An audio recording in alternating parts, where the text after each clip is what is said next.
嗨，大家好，我是美人鱼老师。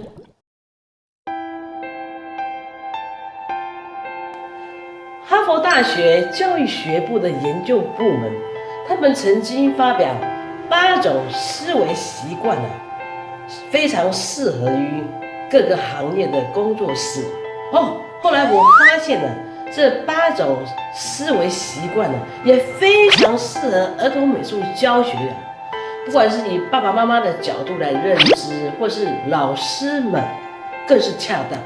接下来我要跟大家好好分享8种思维习惯到底是怎么一回事嘞？一、尝试和探索。人生本来就是一场探险记我们往往不知道下一步的路是怎么样，但是我们经过了探索跟尝试以后，往往会更清楚我们下一步该怎么走。不要怕孩子犯错，往往是因为他错了，孩子有新的学习、新的想法，对他都是一件进步的事情。像宝宝拿着杯子，哇，杯子变成乐器耶！不管怎样，这对宝宝来说，这个世界充满了好奇，充满了新鲜，探索的旅程就开始啦。再来谈谈先秦时代，神农尝百草，也因为神农氏尝试了各式各样的草药，使人民摆脱了病魔的什么煎熬。这就是一个探索跟尝试最棒的例子。还有科学家李时珍、居里夫人，还有牛顿，这些科学家都用行动来尝试、来探索各个事物以后，最后我们的人类才受到无止境的福祉，到现在还是非常的受用在教孩子画画时，我有一个深深的发现，就是只要这个孩子他是勇于尝试或是探索他的创造力特别的鲜活。再来，父母亲的态度也是一个很绝对的影响，因为父母亲就会很欢喜的赞同他勇敢的行为，也不会太在意指责他的错误，这是非常重要的知识。不要怕孩子做错，因为他需要的是尝试的勇气，还有探索的精神。2是构思。当我们内心有很多的想法，想要去实践它的时候，记得在执行前一定要做万全的准备。你要推演有可能的状况，你要推演有可能发生的一些困难，这样你在执行时才能利利落落的把它实践出来。举个例子，1周内要让每一班的孩子通通画1面墙，你想是不是杂乱无章？所以后来我就有一个构思，最安全、最可靠，而且气势蓬勃的方式，让孩子每一个人都来画企鹅。树大就是美嘛。再来，我必须推演，每个孩子进度不一样，有人画得快，有人画得慢，那画不完怎么办呢？时间又到了。接下来的策略是非常重要的，3个字，接力赛。我问孩子，你们玩过接力赛吗？有啊，就是我们在跑的时候，第一棒跑，后来没跑完，接下来第2棒第2棒没跑完，要跑第3棒bingo， 答对了。那同学，刚刚你看墙壁都没画完，那早上是第几棒？第1棒。那你们现在下午是第几棒？第2棒。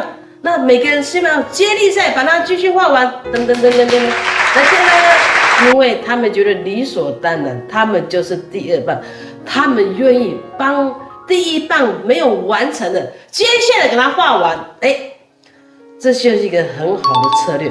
每一个人都会尽心尽力把它接好他的棒子，画得完美，问题就解决了。大大的墙壁不只训练了孩子团体的精神，还有呢合作的态度也养成了，没有分彼此。你要知道，在这种社会，孩子是非常自我的，有这种思考的想法，都是来自于策略。跟大家分享一下。3、认真与坚持。爱迪生做了1000多次的实验以后啊，才发明的电灯。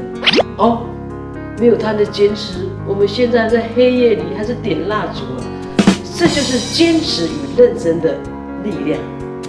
再举个例子，墨西哥女画家弗列达·卡罗，她从小就得了小儿麻痹症。更惨的是，后来她又发生了一场好大的车祸，让她几乎身体瘫痪在医院。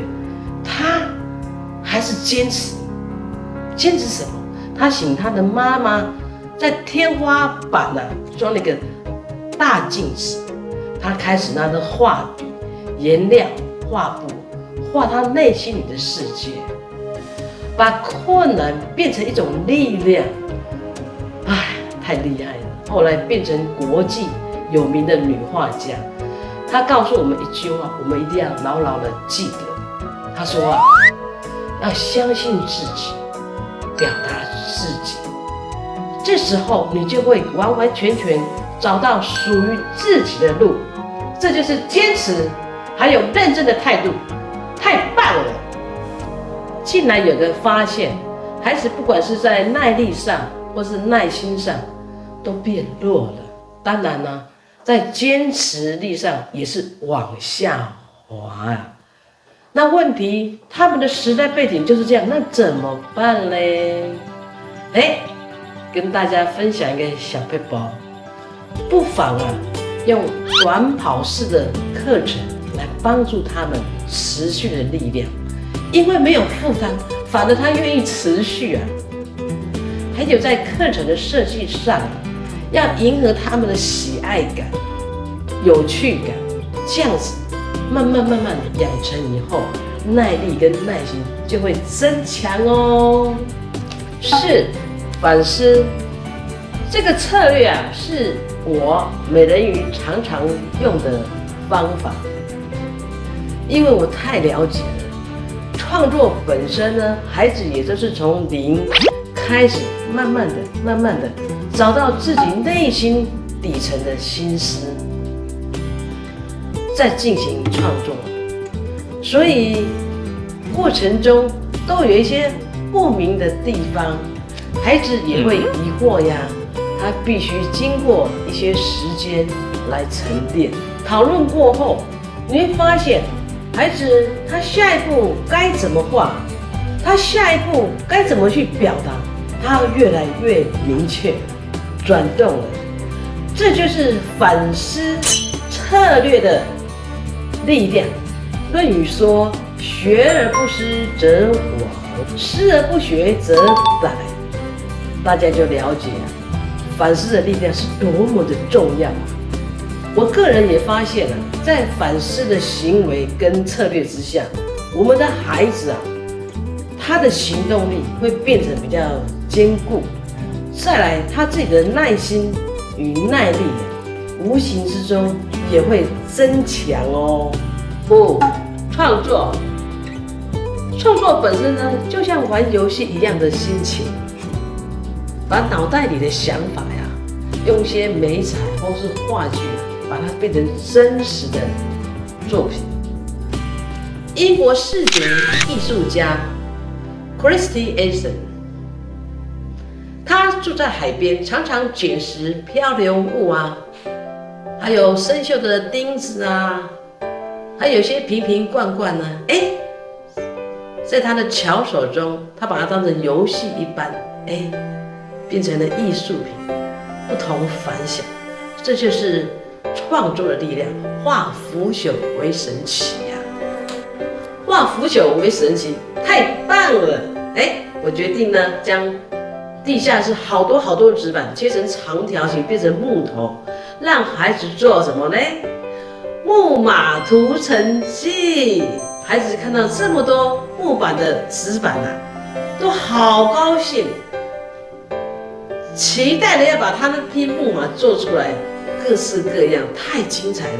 肚子里还躲着战士，而且呢，还准备了好多武器呢，准备进攻特洛伊城堡。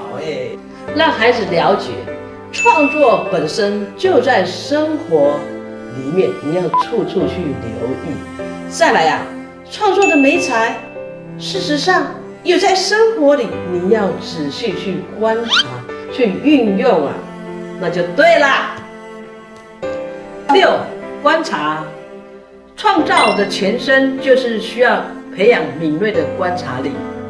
新石器时代采陶的纹路，不就是古人观察天空、海、河流、动物等等的特征，才能创造出丰富的纹路吗？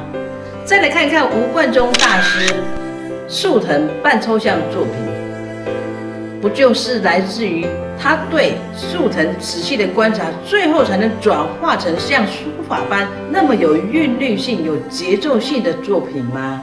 再来说说丹麦建筑师约恩·乌松，他在创造这个雪梨歌剧院的时候，他的灵感就是来自于剥橘子的观察，还有贝壳，最后做成那么美的歌剧院，而且完全融入在雪梨港，太精彩了。画画之前一定要让孩子用心去观察，用眼睛去感受，唯有这样，他画出来的东西才是有灵魂的。比如说，我让孩子观察天鹅，天鹅不是好细长，再来看看它的身体羽翼，就是非常的蓬松，而且轻巧悠游在湖中。那种观察后，他可以感受到天鹅的自在，还有呢悠闲，所以画出来的东西特别的生动。记得画画前一定要让孩子亲自去观察，画出来的东西才有活力感。7. 认识艺术的世界，当孩子开阔的眼界以后认识各种艺术还有文化，他的创造力跟想象力会被激发出来。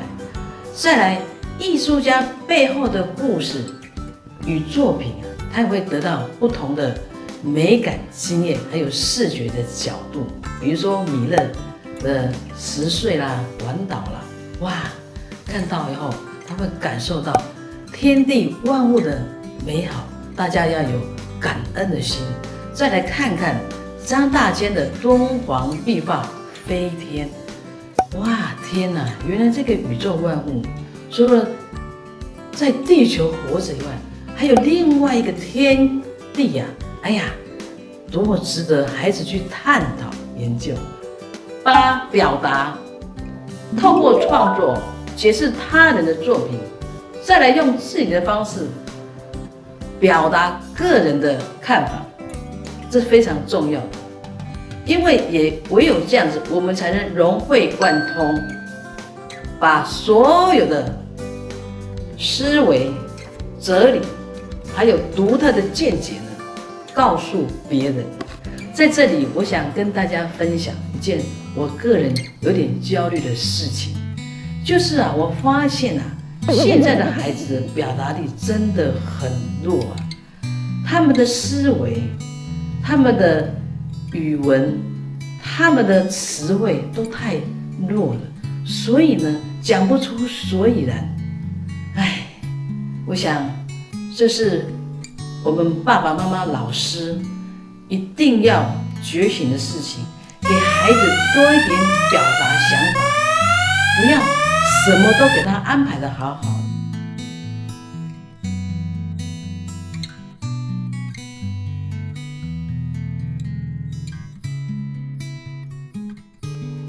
哈佛大学教育部研究部门提供这8种思维模式，对我们孩子实在是太受用了。爸爸妈妈、老师，我们用这8种思维模式来教养我们的孩子，让我们的孩子一天一天的茁壮，这样子往后他的人生才会越来越亮丽